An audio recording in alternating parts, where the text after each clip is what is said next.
మరి ముఖ్య అతిథులుగా వచ్చినటువంటి వారందరూ కూడా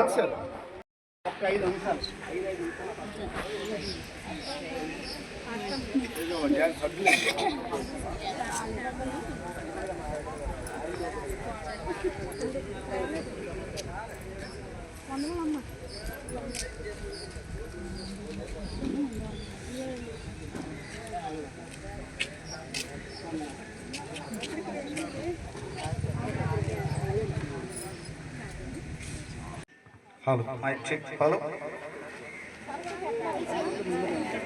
అండి. హైమావతి గారు మా మధ్యకి వచ్చినందుకు ఇక్కడ ఉన్నటువంటి అందరి తరపున వారికి మా నమస్కారం.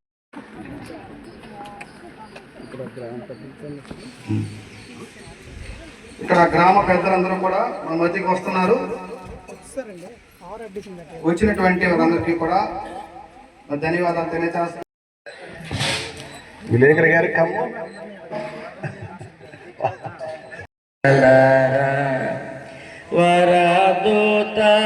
వరదూతలైనాని వరదూతలైనాని వరదూతలైనాని వానింపగలరా పరిశుద్ధ జనకుడ పరమాత్మరూపుడ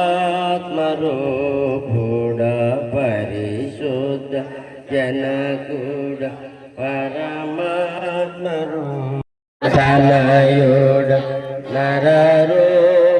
నరరూపధారుడ నరులను రక్షించు కరుణా సముద్ర నరులను రక్షించు నరులను రక్షించు నరులను రక్షించు కరుణా సముద్ర పరిశుద్ధ మగునాత్మ వరములుడునాత్మ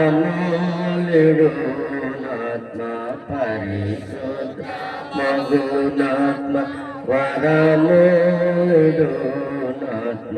పరమానంద ప్రేమ భక్తులకిడుమా పరమానంద ప్రేమ పరమానంద ప్రేమ పరమానంద ప్రేమ భక్తులకిడుమా జనక కుమారాత్మ నను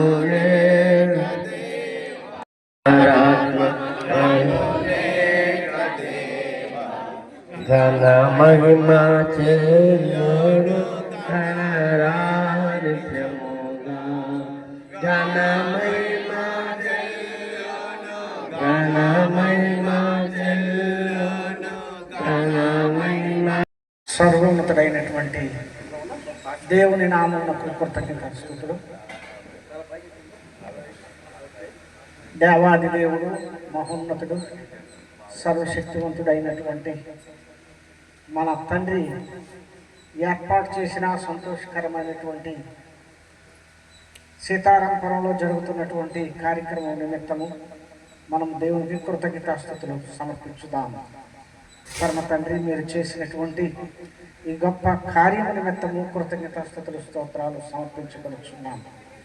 మా తండ్రి, సీతారాంపురములో నీవు ఏర్పాటు చేసినటువంటి స్థలము నిమిత్తము మీకు కృతజ్ఞతాస్తుతులు తండ్రి. తరతరములకు నాయన ఈ స్థలము దైవ సంబంధమైనదిగా కొనసాగచ్చు, అనేక ఆత్మల రక్షణార్థమై ఉపయోగింపబడచ్చు తండ్రి. అనేక ఆత్మలకు ఆనవాయిగా ఉండునట్లు మీ కృపాశిష్యులు ఈ స్థలమందుంచమని ప్రార్థన చేస్తున్నాము. అలాగ ఉండునట్లు తండ్రి, కుమార పరిశుద్ధాత్మ నామముల వారు ఇనగ్రేషన్ చేస్తూ ఉండగా మీ దేవదూతల కాపుదలతో, మీ సహాయంతో, మీ దీవులతో ఈ కార్యక్రమం అందరూ చప్పట్లు పట్టాలి. Right, okay, thank you. పరిశుద్ధ పరిశుద్ధ పరిశుద్ధ ప్రభువా వరదూతలైనా వారిని పగలరా వరదు పాలైన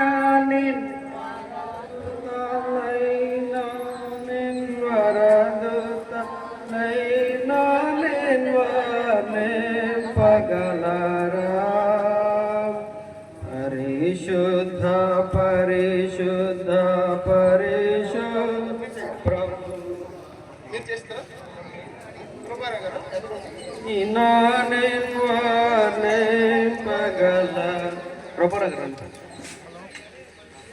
ప్రార్థన చేస్తారు.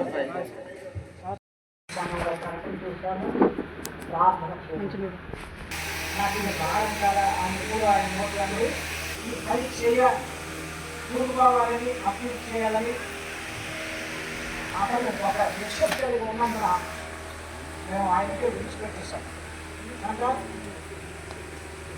దేవుడి కృప వలన దేవుడి దైవం ఇలాంటి కార్యక్రమం చేయడం చాలా జాతీయం జరుగుతాయి.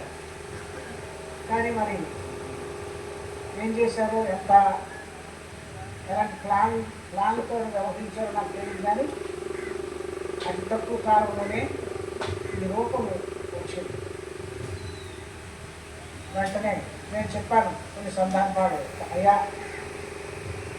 మనం ఈ గ్రామంలో దీన్ని మనం ప్రారంభించాలి అంటే తగిన సమయం కోసం నేను ఎదురు చూస్తున్నానండి. దేవుని కోసమే మనం పెట్టే కాబట్టి దేవుని పేట మనం దీన్ని వాడుకుందాం సాధ్యం అని చెప్పారు.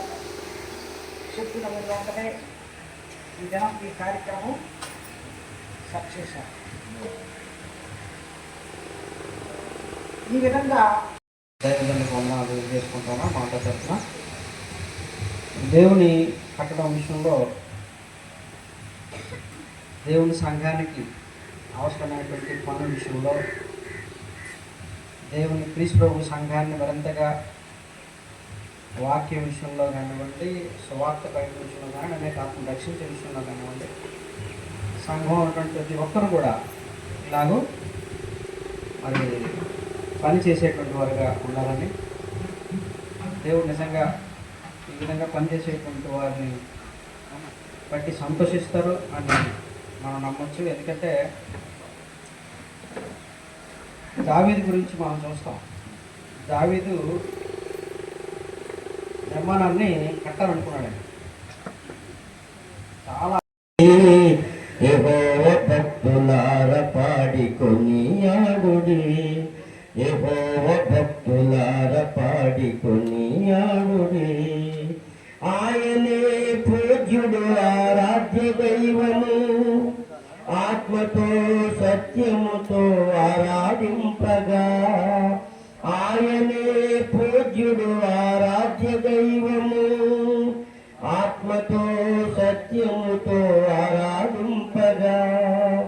ఆనందముగా స్తుతి గీతాలతో అద్వితీయ సత్య దేవుని వేడగా. ఆనందముగా స్తుతి గీతాలతో అద్వితీయ సత్య దేవుని వేడగా. యెహోవా సన్నిధిని చేరకూడి రాదండి, యెహోవా భక్తులార పాడికొని ఆడుడి, యెహోవా భక్తులార పాడికొని ఆడుడి. తారీఖుని మేము అక్టోబర్ 7వ తారీఖున మేము కన్వర్ట్ అయ్యాము. మనకు అక్టోబర్కి ఆల్రెడీ 15 సంవత్సరాలు కంప్లీట్ అయిపోయి 16వ సంవత్సరం అయింది. మేమైతే ఫస్ట్ క్రైస్తవులు కాదు, అయినప్పుడు కూడా మరి అయిగా చెప్పినట్లుగా పాప విషయంలోని, అల్లుడి విషయంలోని మరి అల్లుడు కూడా మరి ఆయన మొదటి నుంచి మన చర్చికి క్రీస్తు సంఘానికి విజయనగరంలోనే ఉండేవాడు ఆయన. దాని మీద మరి పాప అదే దీంట్లో సండే స్కూలు ఆ యొక్క విషయాలు దీన్ని బట్టి మరి మేము ఎక్కువగా మరి క్రీస్తు సంఘానికి అవకాశం కూడా దక్కింది మాకు. ఎందుకంటే నేను పనిచేసిన 29 సంవత్సరాలు కూడా క్రైస్తవుల దీంట్లోనే పనిచేశాను. లెపర్సీ మిషన్ అనేది అది యాక్చువల్గా క్రిస్టియన్ ఆర్గనైజేషన్, అది international leprosy mission trust India అనమాట. అందులో నేను పనిచేశాను. మొదటి నుంచి అక్కడ యాక్చువల్గా క్రైస్తవుల ప్రార్థనతోనే ప్రతి విషయం మొదలు పెడతాం. అయినప్పటికీ నేను చాలా సంవత్సరాలు నేను కన్వర్ట్ అవ్వలేదు. ఎందుకంటే నేను పక్క ఇంద్రుడిని ఆంజనేయ భక్తుడిని మీకు చెప్తున్నాను, అది కూడా అటువంటి వ్యక్తిని నేను ఆ యొక్క బైబిల్ చదవడం, ఆతో ప్రార్థన చేయడం, ఆ యొక్క వాక్యం వినడం, నిజంగా దేవుడి తాలూకా విషయాన్ని నేను నిజమైనటువంటి వాక్యాన్ని నేను గమనించాను. ఆ గమనించడం వల్ల వాళ్ళతో కూర్చోవడం వల్ల కాదు, కానీ ఆ బైబిల్ నాకు ఒక వ్యక్తి అయ్యగారిలాగా ఉండేవారు, ఒక ఆయన దాస్ గారు అని నా డిపార్ట్మెంట్లో ఆయన నాకు హెల్పర్గా ఇచ్చారు. ఆయన స్టార్ట్ చేశారు నా దగ్గర, ఆయన క్రిస్టియన్. ఆయన స్టార్ట్ చేసిన తర్వాత ఆ వాక్యాలను బట్టి నేను ప్రతిసారి వినడము చేయడము, అయితే నిజమైన దేవుడు విషయాలు ఇందులో ఉన్నాయని చెప్పి అది ఆ మర్మం మనం తెలుసుకున్నాం కాబట్టి నేను వెంటనే అవ్వలేదు. కానీ ముందు నా పాప అయితే ఫస్ట్ చర్చికి వెళ్ళడం రావడం చిన్నదే నేను అప్పుడు యాక్చువల్గా.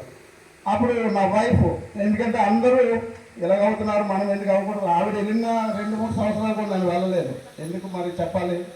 ఆ వెళ్ళినప్పుడు కూడా దేవుడు ఆకర్షణ, అది మా ఇది కాదు, దేవుడు ఆకర్షణ మా మీద ఉంది కాబట్టి దేవుడు పిలుపు అది కూడా. అప్పుడు నా వైఫ్ కూడా నాకు చాలాసార్లు చెప్పడం చేయడం మొదలుపెట్టారు.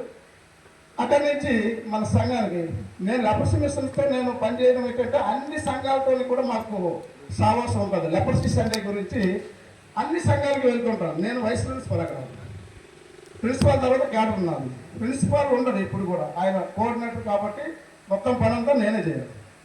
ఆ చర్చిలకు వెళ్ళడం రావడము, అక్కడ మళ్ళీ మనం మాట్లాడడం, ఈ లెపర్సీ మిషన్ గురించి మాట్లాడడం, తర్వాత లెపర్సీ మిషన్ అనేది ఎలాగొచ్చింది, ఏ విధంగా వచ్చిందని చాలా కథ ఉంటుంది, అంతా మనం చెప్తే చాలా టైం పడుతుంది యాక్చువల్గా.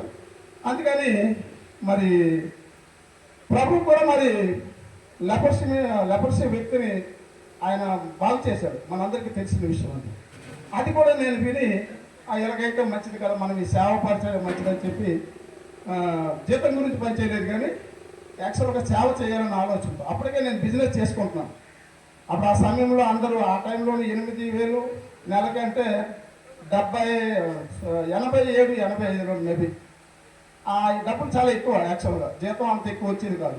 అంత జీతం వచ్చినప్పుడు, అంత డబ్బులు నెలకు సంపాదించినప్పుడు కూడా లెపర్సీ మిషన్ ఎందుకు జాయిన్ అయిన తర్వాత మానేయాలని 1 సంవత్సరం రిజైన్ చేసేద్దామని వెళ్ళాను.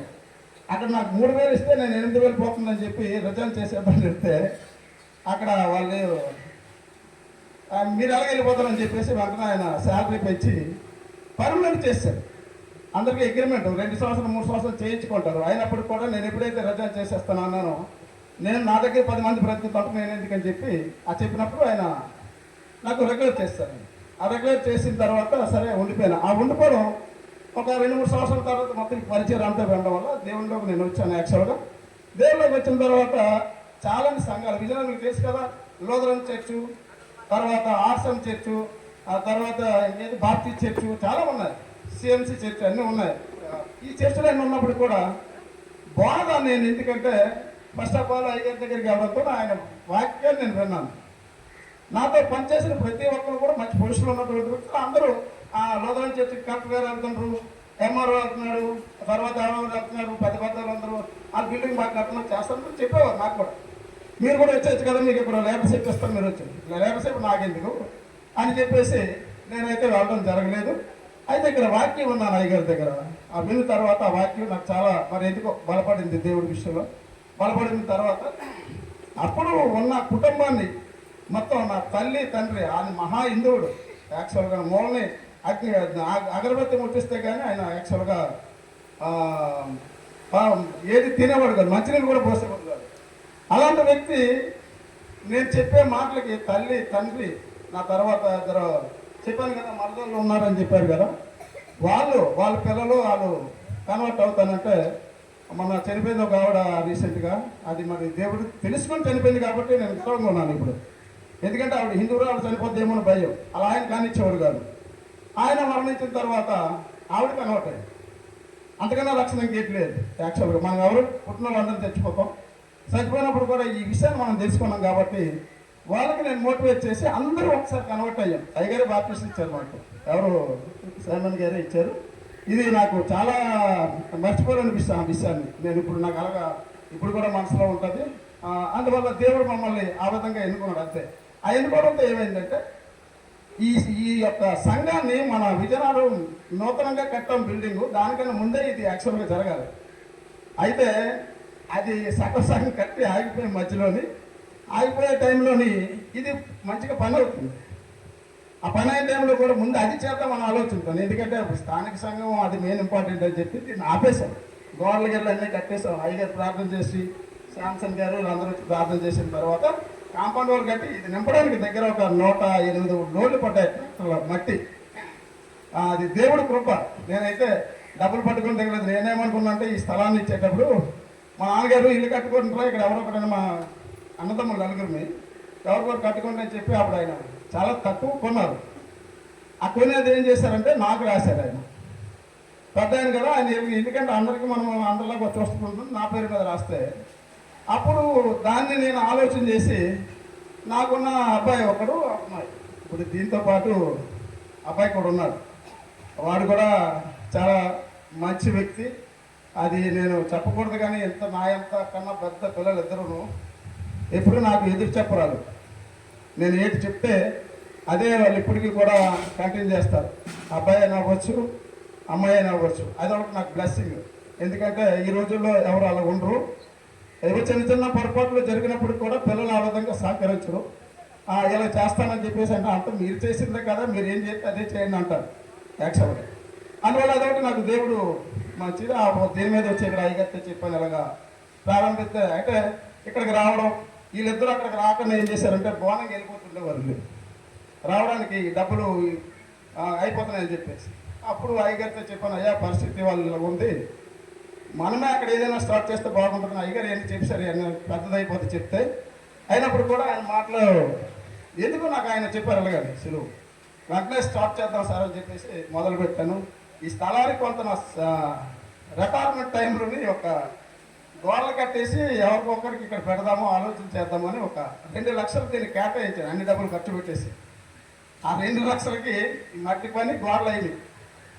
అంత పూర్తిగా అవ్వలేదు. అది ఆటోమేటిక్ మళ్ళీ ఆ చిన్న వ్యాపారం ఉంది కదా, ఆ వ్యాపారం ఇచ్చా మళ్ళీ ఒక 2-3 పనులు తగిలాయి. ఆ దేవుడు ఇదే నేనేం చేసింది కాదు, దేవుడు కృప. వెంటనే డబ్బులు రావడం చేయడం, మరి దాన్ని కంప్లీట్ చేసేద్దాని ఉద్దేశంతో ఇది కంప్లీట్ చేశాను. అయితే అయ్యగారు చెప్పినట్టుగా మరి మన సంఘంలో ఉన్నటువంటి సహోదరులు చెప్పినట్టుగా ఆత్మను రక్షించాలని అంతే, ఇంకేటి కాదు. కానీ ఇంత మీద ఇక్కడ మనం ఏటో సంపాదిద్దాం, ఏటో చేద్దాం, మన క్రీస్తు సంఘానికి అటువంటి ఉద్దేశం ఎవరికి ఉండదు నాకు తెలిసి. అందువల్ల ఇంకోటి ఏంటంటే మేము మన సువార్తకుడు ఇక్కడ ఎందుకు పోవడం చెప్పానంటే అయ్యగారితో ఎప్పుడైనా ఏరియాలోనే ఎవరు ఇచ్చినా కూడా ఇక్కడ ఉండడానికి కూడా ఉండాలని చెప్పి సువార్తకులు కానీ ఎవరైనా మన క్రీస్తు సంఘం నుంచి వచ్చినటువంటి ఉంటే వాళ్ళు ఇక్కడ రూమ్ కూడా నేను అరేంజ్ చేస్తానని చెప్పి అనుకున్నాను. ఎవరు వచ్చినా ఇక్కడ మీరు ఎప్పుడు వచ్చినా వాక్యం చెప్పవచ్చు. ఆ తర్వాత ఇక్కడ ఉన్నటువంటి వ్యక్తులు ఇంకా మన కొంతమంది ఉన్నారు, వాళ్ళందరినీ రక్షించాలి. ఇక్కడ ఒక క్రీస్తు సంఘం ఉంది, ఏరియాలో లేదు. సంఘాలు ఉన్నాయి, ఊరికి 1-2 కంపల్సరీగా ఉన్నాయి ప్రతి ఊరిలో, మీకు తెలుసు. ఇక్కడ కూడా చాలా సంవత్సరాల నుంచి ప్రయత్నం చేశారు కానీ కుదరలేదు. దేవుడు ఈ అవకాశం ఇచ్చాడు మనకి. అందువల్ల మీ అందరికీ వచ్చి ఈ యొక్క కార్యక్రమం అంతా మీరు చేసినందుకు, తర్వాత మన స్థానిక సంఘంలో ఇక్కడ ఉన్నటువంటి సహోదరులు, ఆ తర్వాత మరి ప్రత్యేకించి మీకు మరి మీ అందరికీ నేను అయితే అయ్యగారికి చెప్పాను, విరామం నేనే చెప్పాను, అయ్యా సువార్తకులు అందరూ అక్కడ అడుగు పెడితే బాగుంటుందని అని చెప్పేసి నేను ఆయనకు సలహా చెప్పాను. తప్పనిసరిగా పిలుద్దామండి అని చెప్పన్నారు. చాలా సంతోషం అనేసి. దీనికి తోడు ఏంటంటే ఇంతకుముందే నేను ఇది ఓపెన్ చేయవలసింది, ఇది ఈ కార్యక్రమం పెడదాం అనుకున్నాను. మరి వీడికి పుట్టినరోజు అనగానే ఆ రోజు ఆడికి బాగోదు, ఎందుకో తెలీదు. మరి ఏదైనప్పుడు మన క్రైస్తవం కదా, నాకు భయం లేదు, అందరిలాగా చేయను కూడా. నేను అందరిలాగా పుట్టినరోజులు అంటే ఏదో ఇచ్చేద్దాం వచ్చేద్దామని హంగామా గట్ట చేయను. దయచేసి మీరు అందరూ ఉన్నారు కాబట్టి వాడికి ప్రార్థనతోనే ఆవిడ అలాగే పెరగాలి, ఆ విధంగా ఉండాలని నా కూతురు కొడుకు మహేష్కి సిరీస్కి ఇచ్చినటువంటి బిడ్డ, ఆ బిడ్డకి మీరు ప్రార్థన చేసి చివరిగా ప్రార్థన చేసి చాలా సమయం అయిపోయింది. ఇంకా మన ఊర్లో అందరికీ నేను ఇన్వైట్ చేశాను, ఇంటికి ఒక మనిషికి. వాళ్ళు వచ్చేలోపే మనం అన్నీ అయిపోతే వచ్చేసినట్టున్నారు, చాలామంది వచ్చి ఉన్నారు. దయచేసి మనం ముగించుకొని మీరందరూ వచ్చినందుకు మీ అందరికీ పేరున ప్రత్యేకించి వందనాలు తెలుస్తున్నాను. ఈ యొక్క సంఘం గురించి మీరు ప్రార్థన చేయండి. ఇంకా ఎక్కువ మంది ఇందులో మనము చాలామంది స్థిరపడాలని చెప్పే ఉద్దేశంతో మీ అందరికీ మనం చేస్తూ నాకు ఇచ్చిన అవకాశాన్ని బట్టి నేను ముగిస్తున్నాను. యవనస్తులకు అదేవిధంగా మరి విజయనగరం పులిస్ సంఘము దైవజనులు సైమన్ గారికి, అలాగే చుట్టుపక్కల ప్రాంతాల నుంచి వచ్చినటువంటి స్వార్థకులు మరి దైవజనులందరికీ మరి ఈ యొక్క కార్యక్రమం ఏర్పాటు చేసినటువంటి మరి రామకృష్ణ గారు వారి కుటుంబానికి ధన్యవాదాలు తెలియజేస్తూ ముగిస్తున్నాను.